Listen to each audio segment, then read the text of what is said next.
for a particle that's very far. So with this, it works quite nice. Also, I set it up that you can control all the voids from the flux script. You can set in there the radius, which I think is a quite elegant way of doing it. Um, okay, let's see how more people we have on the call right now.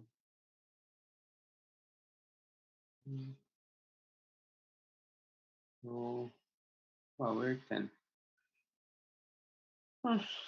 What to do today?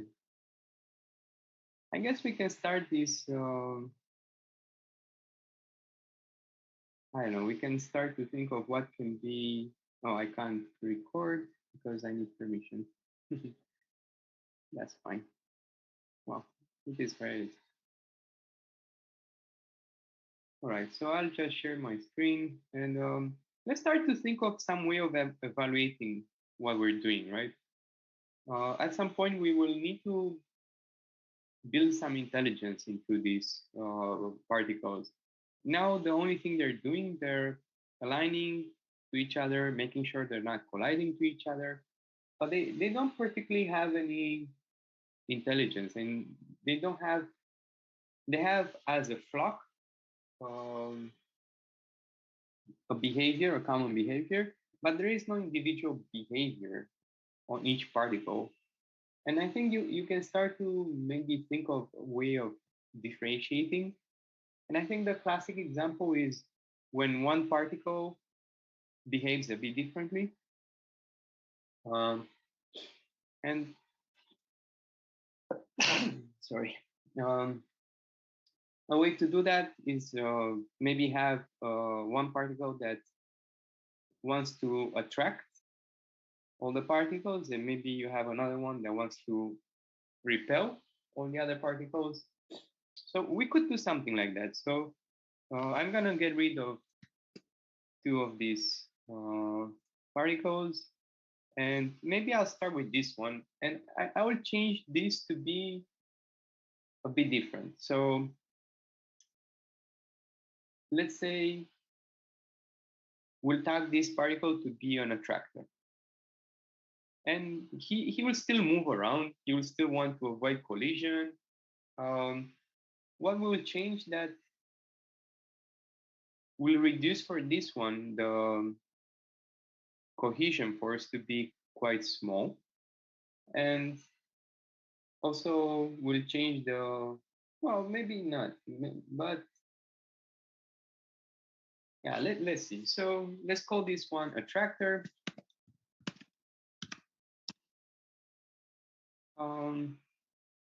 I think he's still in the flock, still will do the updating based on how he's moving around, uh, which is okay.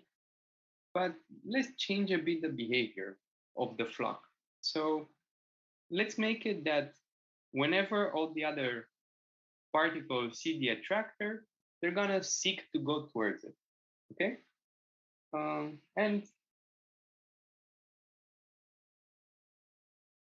and for this particular one, maybe we'll also change its forces as well. So on our flock, we're always setting this cohesion, alignment, separation. Um, yeah, we might want to change it, but let's do something quite interesting. So a way to do this, and we've done the homework, might be, well, let's start on the void. So we can ask when we're running the neighbor to search for this particular attractor. So we can make a function, and we can call this seek attractor, and probably is going to be very similar to the cohesion force, right? So we have in here the cohesion, right? And we can use this actually. We can use the collision itself the cohesion itself to write this attractor function. So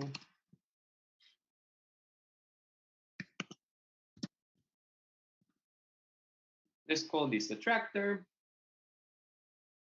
Will work very similar to the other one, but I think what we're going to change that instead of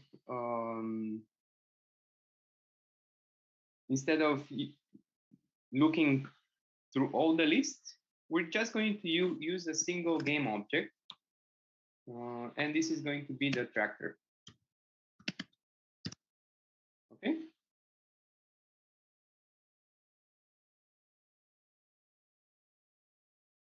And again, what we need to do, we're not going to have a for each loop, but we do need the same thing. So we need to calculate the distance. So instead of having a for each loop,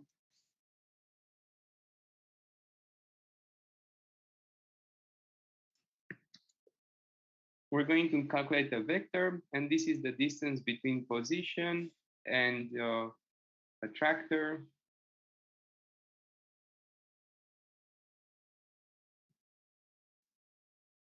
And again, we're going to ask if the distance, well, this is where we need to think a bit, because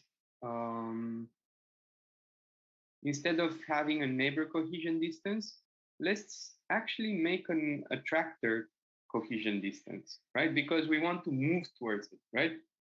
So then in the flock, let's set up another variable.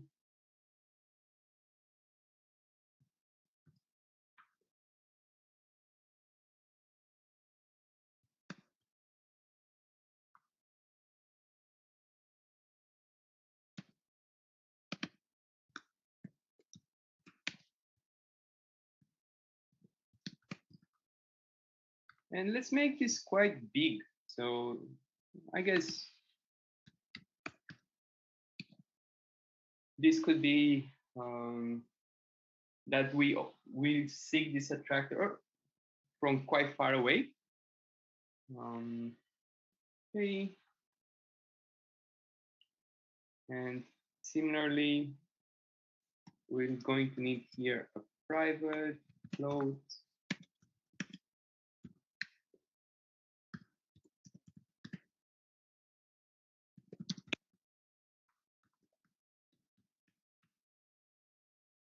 And what we'll do, we will also add it in here.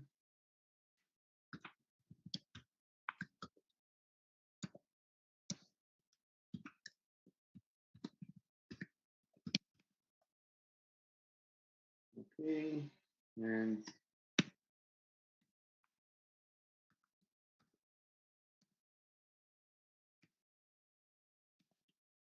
obviously this means that when we go into the void, we need in here to also pass that one. So we're gonna pass the attractor cohesion distance, and then it's similar here.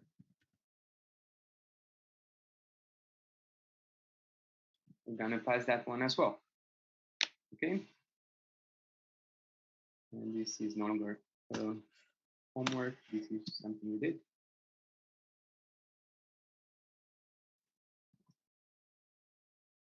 Okay, cool. So let's go back to our void. Now we do have that attractor cohesion distance. So in here, if the distance is smaller than the attractor cohesion distance, well, we don't really, yeah, we can do it the same. So sum will be equal to attractor, the position, and then similarly, we're gonna scale it up to that value, right? Now, we do want to do something as well with the attractor force. So I think the similar how we have a cohesion force, we will need an attractor force.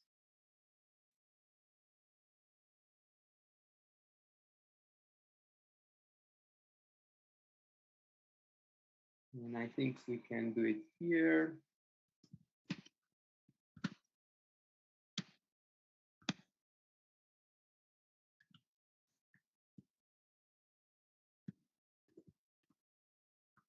And I'm gonna set it to something really big. And again, to make this work with the original codes, similarly, we'll need to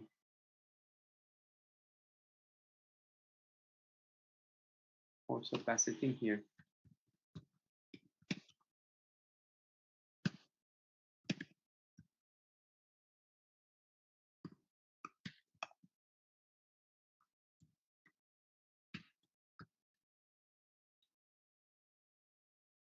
And let's pair this to be 2 and 2 so we can see them quite easily. Align move force, I'll pair this with this guy. Separation force.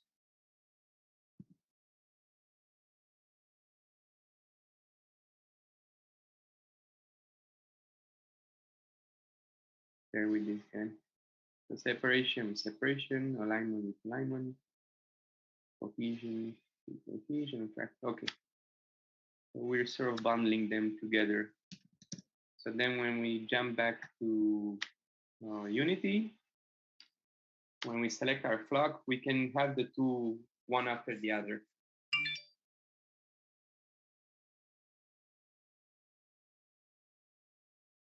Yeah. Yeah. Neighbor alignment distance, alignment force, cohesion distance, cohesion force, attractor cohesion. Perfect. All of that is now nicely put in one. Well, similarly,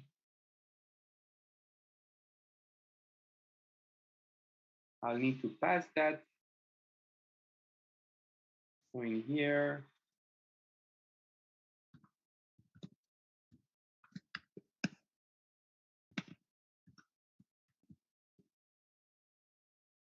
I need to pass that value.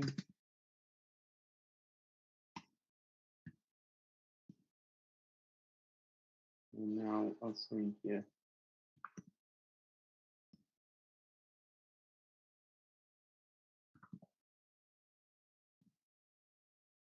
Oh, all right, we're almost done. So we now have the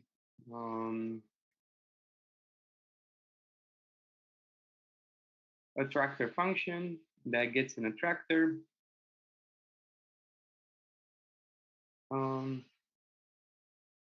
We need to somehow pass this attractor into our functions. So remember, um,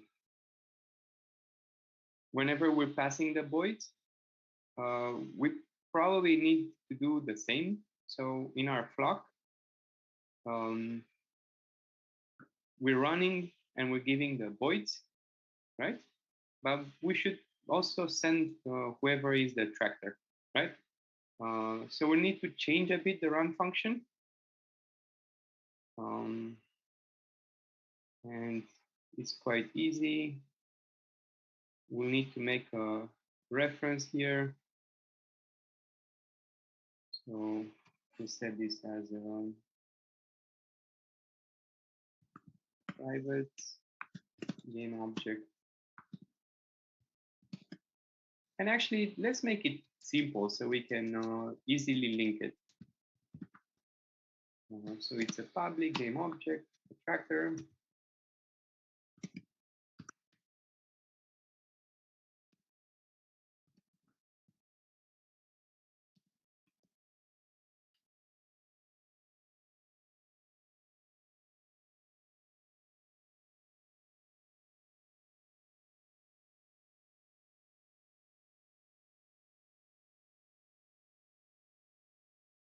Okay, so in my flock now, we have to specify who's the attractor.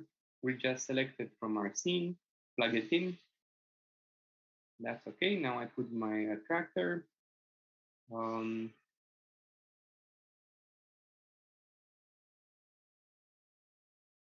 okay, and I am going to change in the plot that whenever I'm running, I'm also giving the tracker. Okay, now I need to go into the void. My run function needs to also add the tracker. So this is a game object.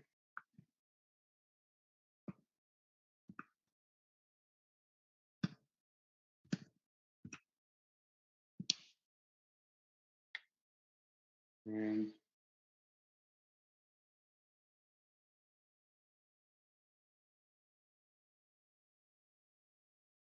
in the clock function, similarly, we need to add the tracker.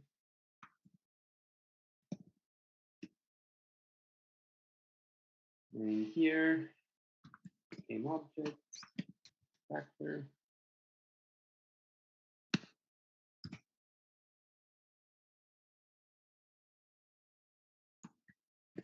We need to calculate our vector towards the attractor.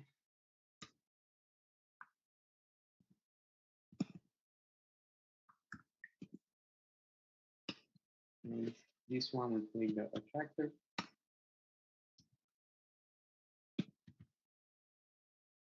Game object. Then attract is going to be multiplied by the attractor force.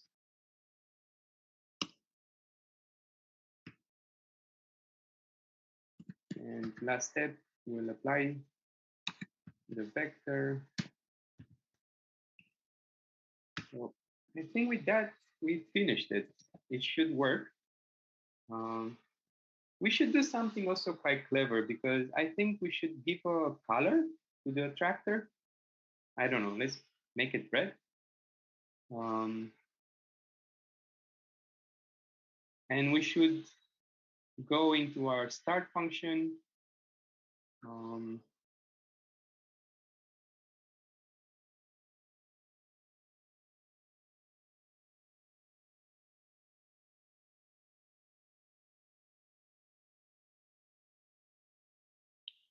In here, where we're setting the material color in the particle color, we can ask.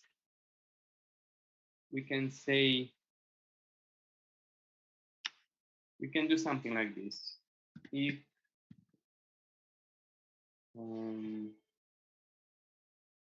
this dot game object dot name is not equal to attractor, then we'll set the mesh render to be the particle color. Okay. And with this done, we can still have our tractor. We can set the custom color to it. So what I could do now, let's set this to shaded. And we can keep it red. Okay, so let's see if this works.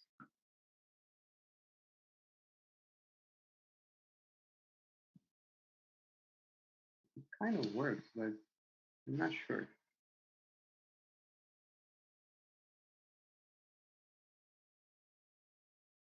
I can see they're much more bundled.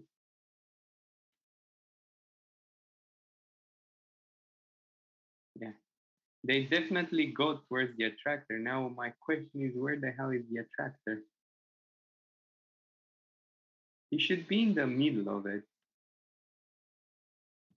Huh, interesting. And why is he so big?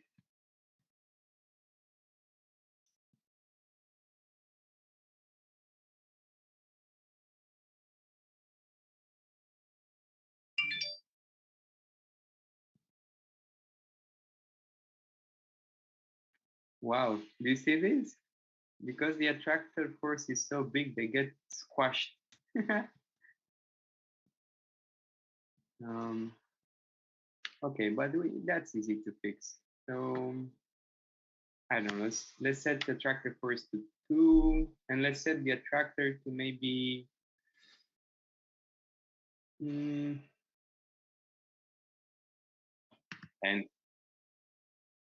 And let's also fix, why is he changing the color? So something didn't update in my script, because he should stay red.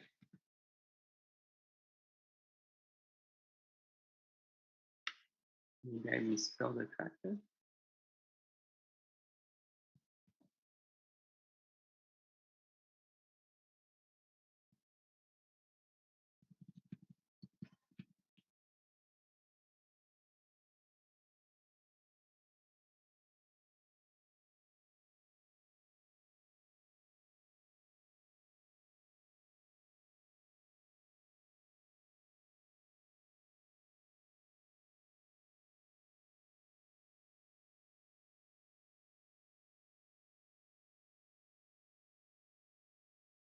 That's still incredible. The attractor force is so big, they get squashed. Well, it is working. Definitely it's working. Um, okay. Let's set this to maybe 5. And I still don't get it why the color gets changed. It should stay.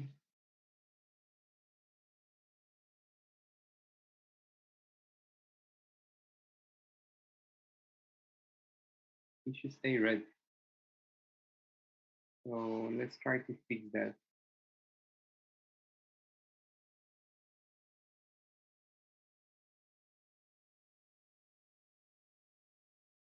I'm gonna do it a bit differently. So I'm gonna change all of them to particle color, and then I'm going to ask if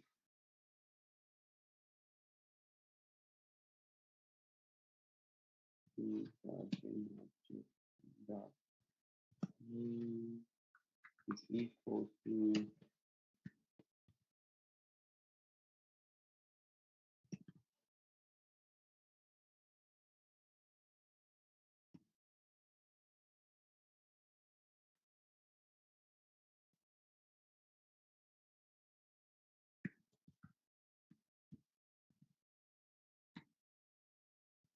So if this is the attractor, then his color should be red. Yeah, let's comment a bit. Um,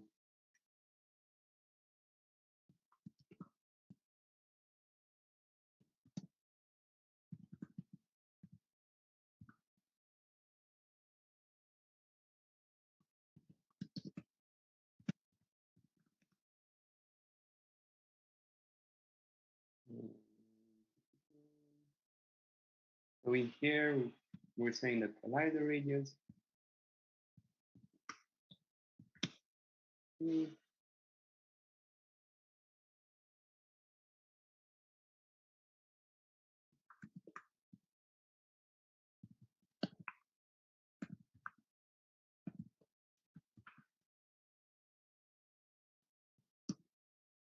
Right.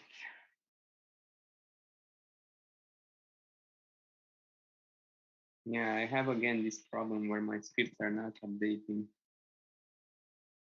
I hate when that happens. Come on, update.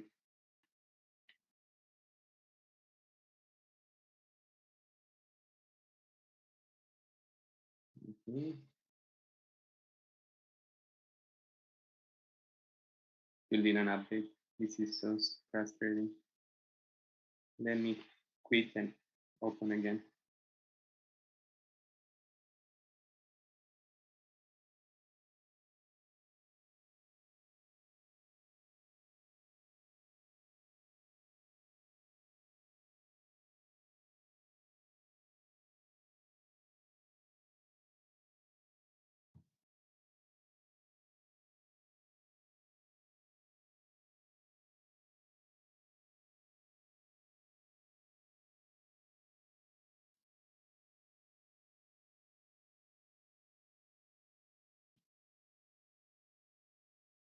I think that's the attractor.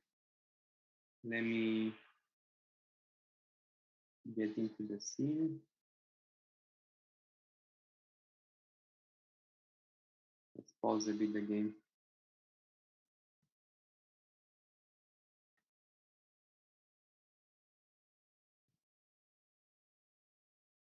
Is he red or not? He's not red. So something doesn't work as I want it to work.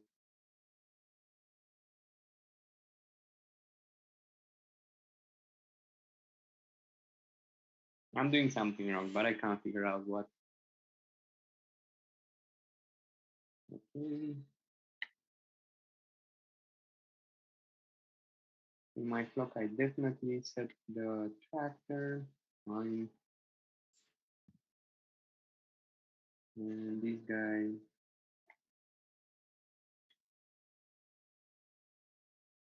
I could also do it here. I could just set it red.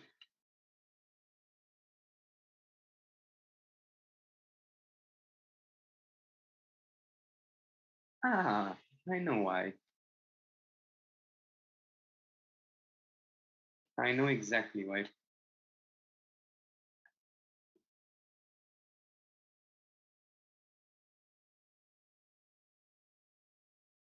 Because he's entering in collision with the others.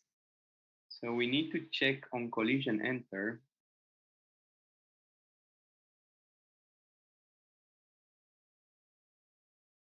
We should check that we're not affecting the tractor. So in here, we can say if this dot game object dot name not equal to a tractor,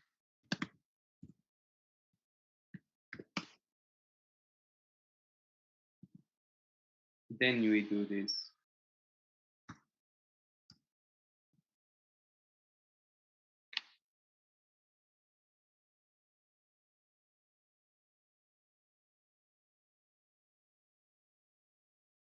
Which means in our start function, the way we were doing it was correct.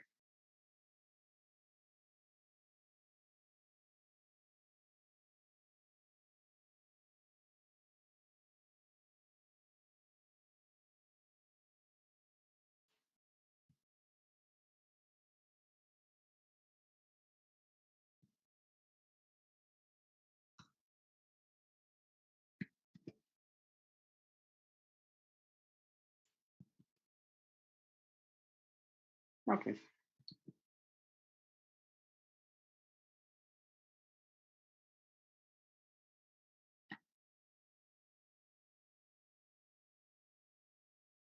So let's set this back to 10. Max speed, separation. I think I'm gonna bundle again those in the flocking. I think it's easy if they are separated. So let's put them how they were. It's easier to see them. Oops.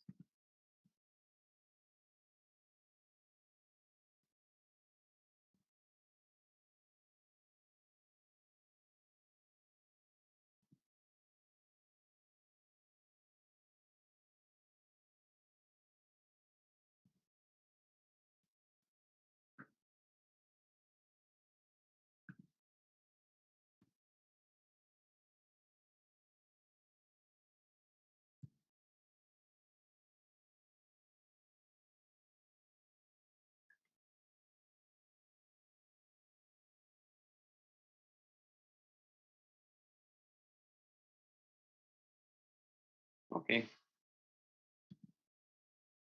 We can get really funky. You can do in Unity, you can do fields. I don't remember how you did this. So there's a very neat way of separating things. So Unity,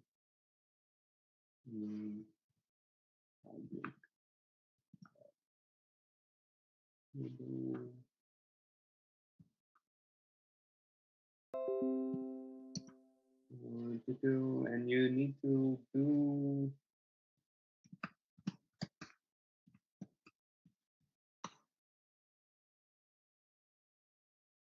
you can group them. So you can do something.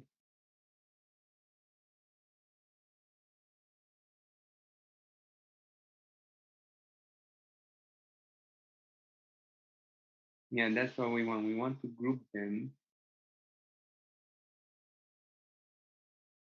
You can do a header. Yeah. Now we can go in our code. So we can do a header. And this will be called forces. And then we can do another header. And this one is going to be distances.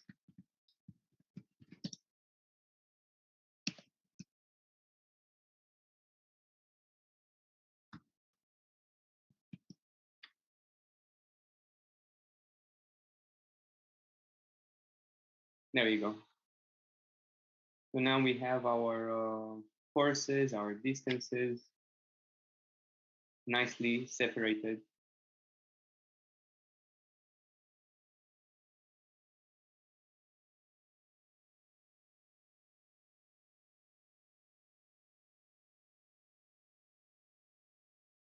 And again, if we want, we could set this up as well to be with fields. But for now, yeah.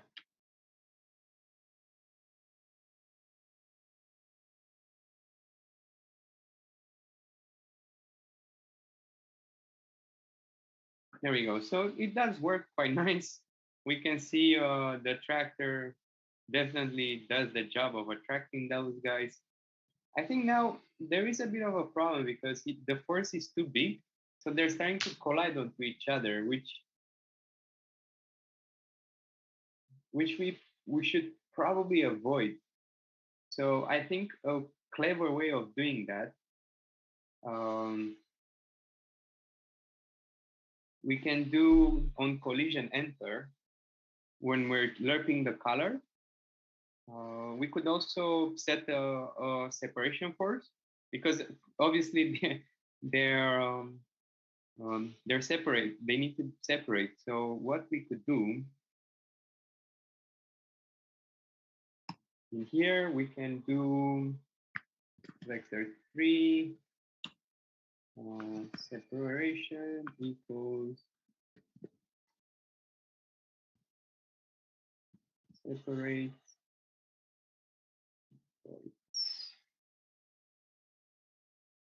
Obviously, we need to, well, we need to calculate the separation force, right? So the way we did it in here, where's the separation?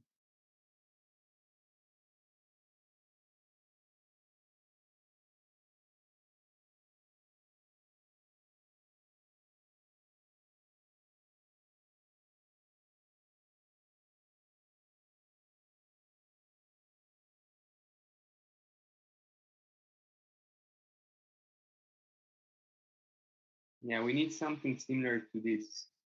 Um,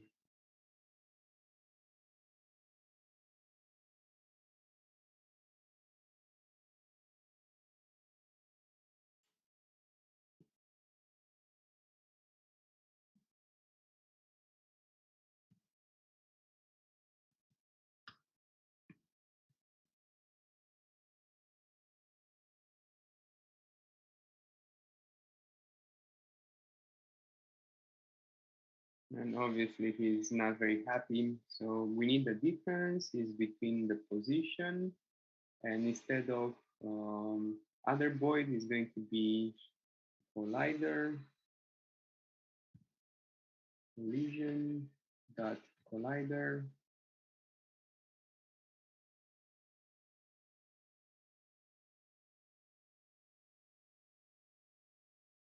And I think we need the distance, right? We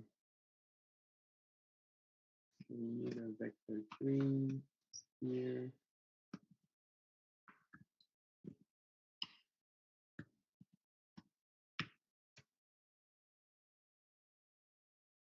We don't need accounting because we know that works.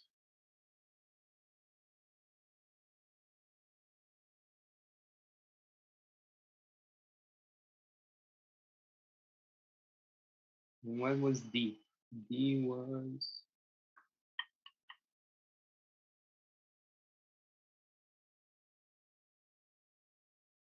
we do need the D.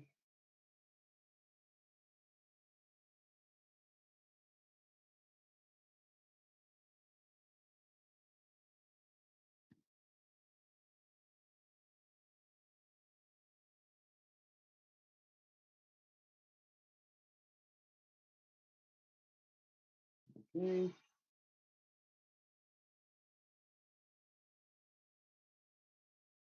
Remove this part.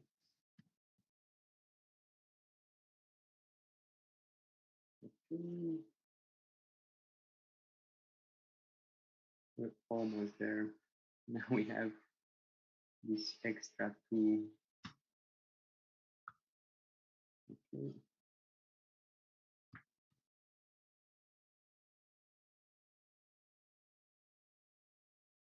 Okay, so we're getting steer, difference is going to be position, distance, blah, blah, blah, difference.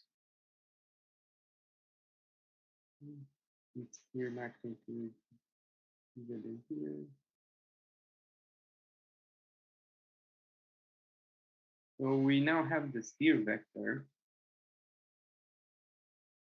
So after we do this, we need to call the sig function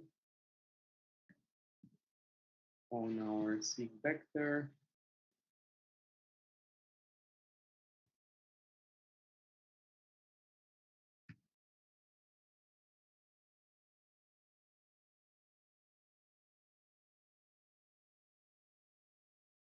Actually, no, we just need to apply it as a force.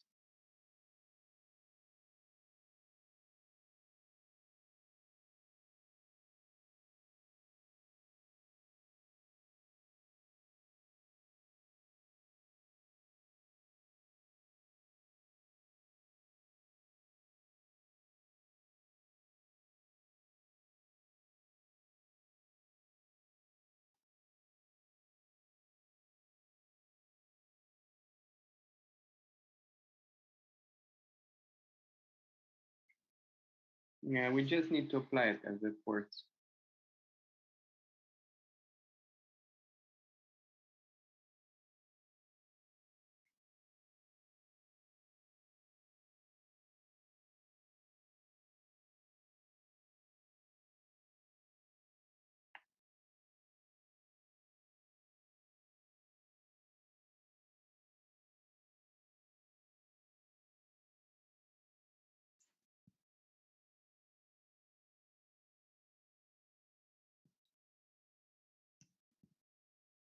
And I guess we should, again, multiply it because it's not going to be strong enough. So similarly, as we did it here, we can multiply it.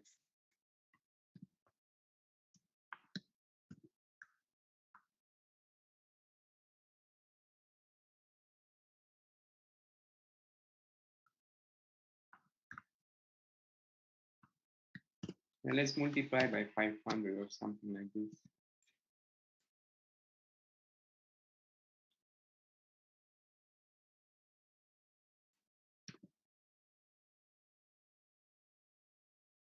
I think I overcomplicated it, but let's see if that works.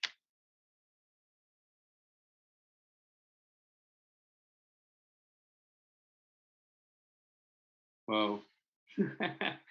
uh, not exactly what I wanted, but hey.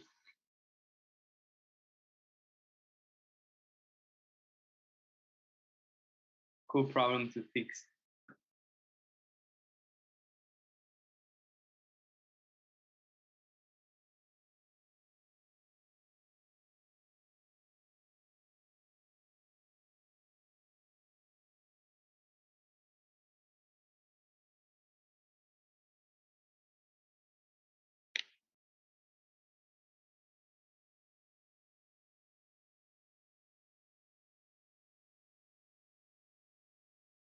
I think I'm super complicating this.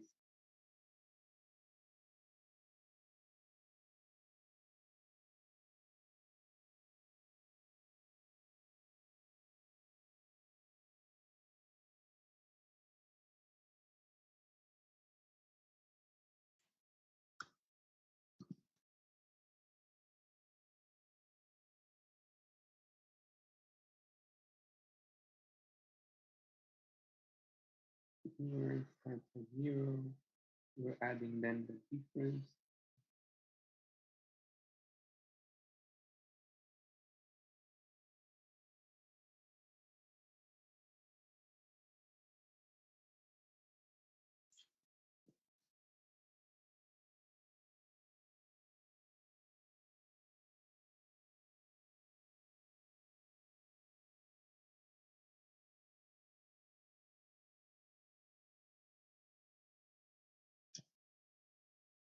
Oh, I'm not sure, but cool problem for you guys to fix.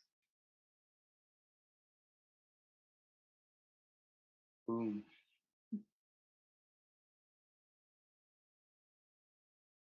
Oh well.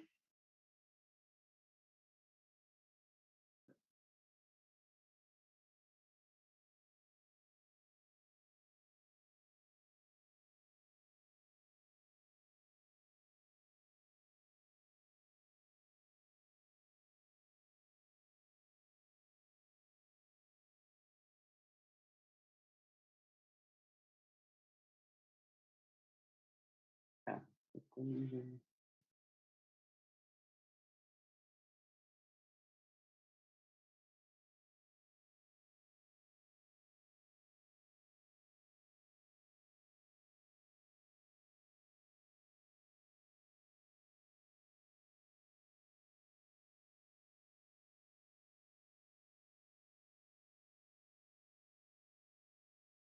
I think it keeps adding up. That's the problem.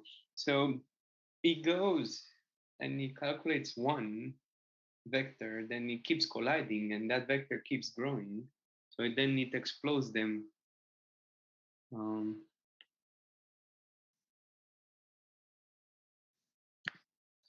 I'm just curious if I set it to 1.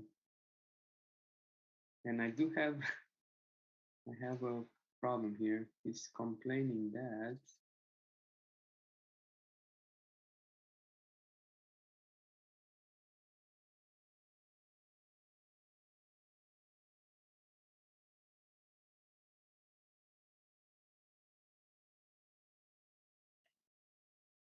interesting. I have no idea what this error is.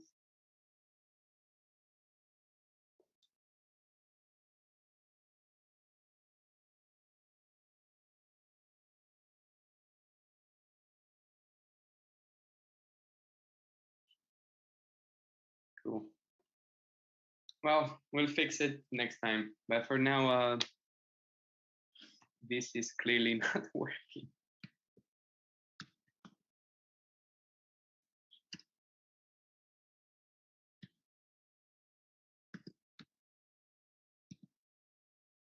We need to fix this.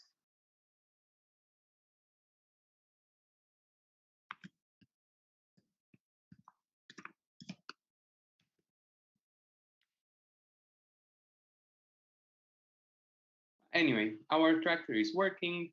It's working a bit too well. Uh, he's now attracting everything into a bundle.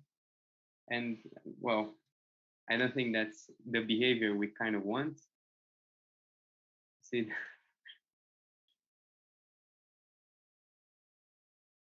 I think when they get so close to each other, they should have a separation for it that forces them to, well, separate. Otherwise, you get this weird behavior where they're sort of colliding into each other.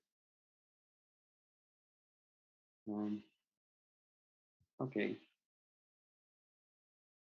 I'll stop here and let's see. So your papers are due in 2 weeks. So how much time do you have for the papers?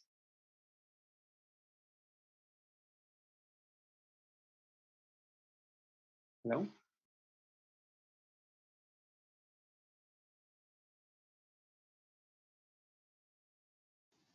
I think it is 2 weeks.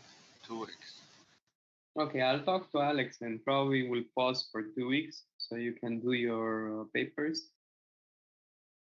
Okay. Okay, thank you.